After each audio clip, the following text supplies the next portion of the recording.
This is Pulse of Africa, the face of Ethiopia, the voice of Africa.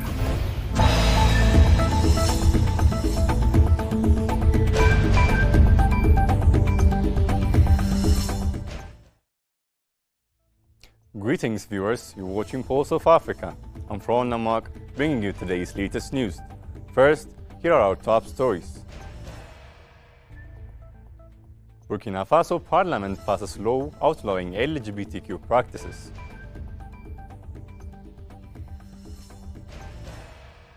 Sudan extends opening of border crossing with Chad for 4 months.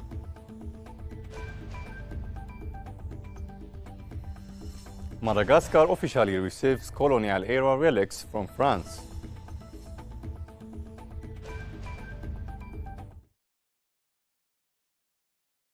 Now, the news in detail.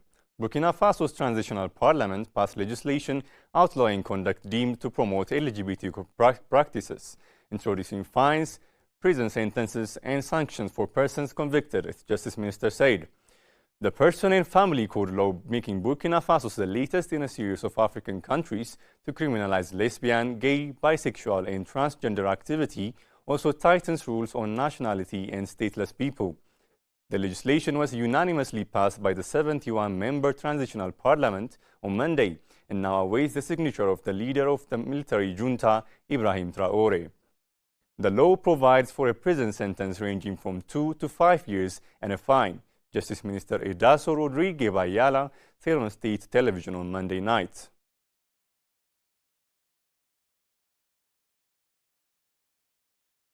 The Sudanese government announced on Tuesday that Adre border crossing with Chad will remain open for an additional 4 months to support the delivery of humanitarian aid to those impacted by the ongoing conflict.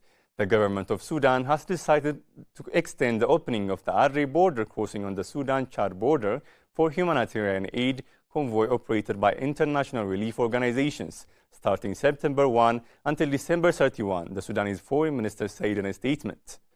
The Sudanese government called on countries and humanitarian organizations to provide the necessary aid to citizens and seized the opportunity of the extended opening to intensify efforts in addressing urgent needs in the region. The crossing is one of the most important land crossings in Western Sudan, linking Sudan and Chad.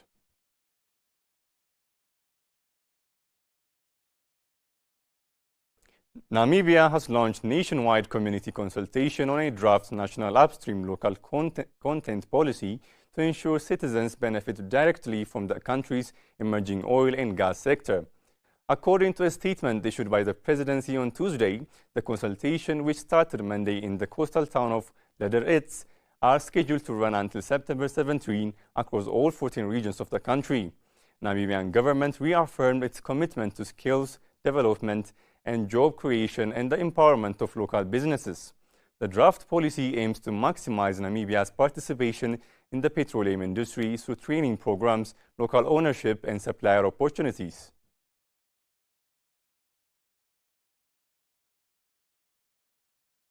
An official ceremony was held on Tuesday in Antananarivo, the capital of Madagascar, to welcome the colonial-era relics returned by France. 3 skulls of the Sakalava ethnic group, one of which is believed to belong to King Toera, and the other 2 of his warriors were returned to Madagascar after 128 years in France. Today, we pay tribute to the heroes who sacrificed themselves for their country, and in particular to the courageous struggle led by King Toera in the Ambiki in August 1897 against French colonizers, said Madagascar's President Andry Rajoelina during the ceremony.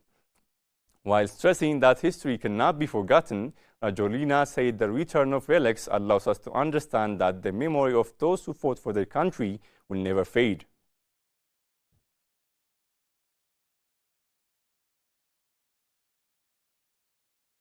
In other news, President Donald Trump on Tuesday dismissed reports on social media that he is in an ill state, saying he was busy over the Labor Day weekend giving media interviews and visiting his Virginia golf course. I was very active over the weekend, Trump told reporters in the Oval Office. Asked if he was aware of the reports, he called them fake. Speculations about his health swirled on the social media platform X over the weekend, with posts citing Trump's lack of public schedule late last week.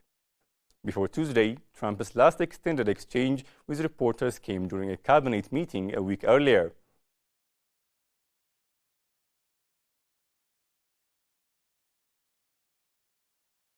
The rejuvenation of the Chinese nation is unstoppable, said Chinese President Xi Jinping on Wednesday as the country marked the 80th anniversary of the victory of the Chinese People's War of Resistance. Xi made the remark while addressing a grand commemorative gathering held in Beijing. Xi said the commemoration is an occasion for us to remember history, honor fallen heroes, cherish peace, and create a better future. I pay high tribute to our veteran soldiers and comrades, patriots and officers who fought in the Chinese People's War of Resistance against aggression, and to the Chinese nationals from home and abroad who made important contribution to our victory, Xi said. Xi expressed his sincere gratitude to foreign governments and friends who supported and assisted the Chinese people in resisting aggression.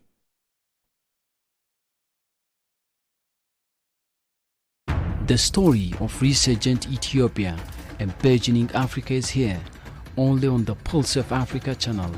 All the time, Pulse of Africa, the face of Ethiopia, the voice of Africa.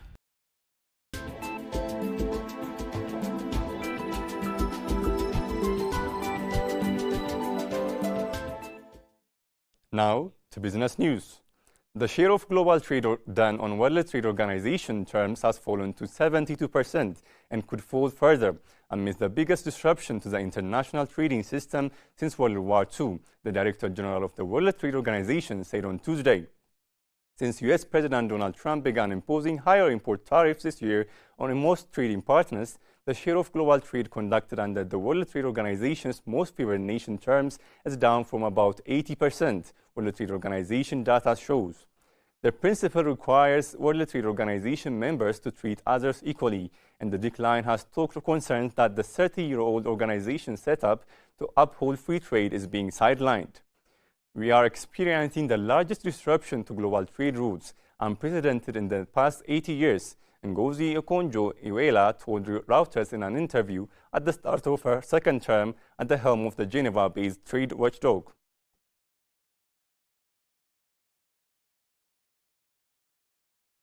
Uganda is negotiating a new round of funding with the International Monetary Fund after a previous one lapsed last year, a top Ugandan finance minister official said on Tuesday.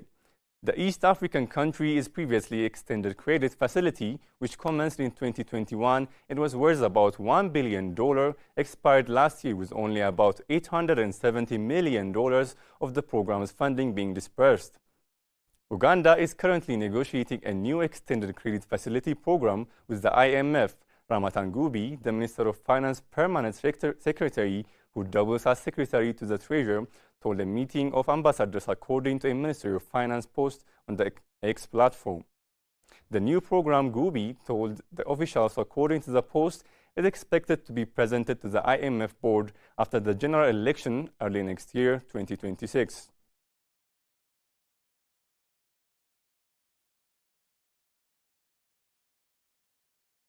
Before we close, here is a quick look at the latest global commodity prices updates.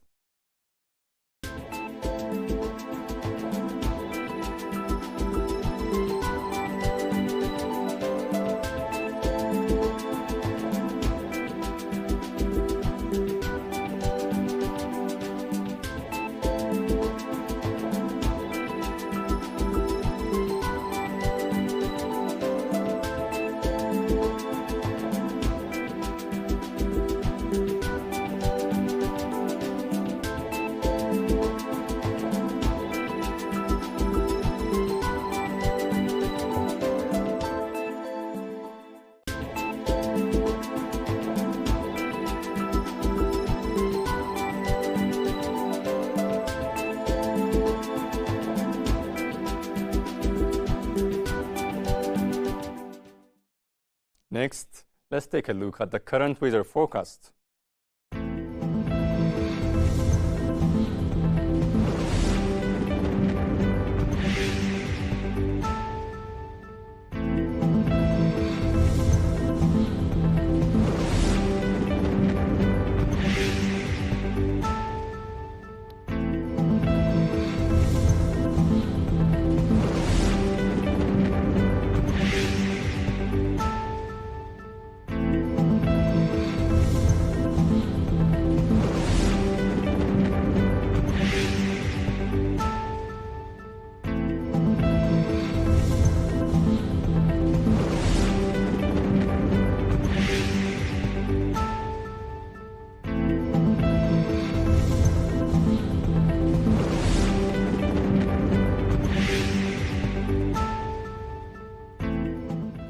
That's all from Pulse of Africa today. Thank you for being with us.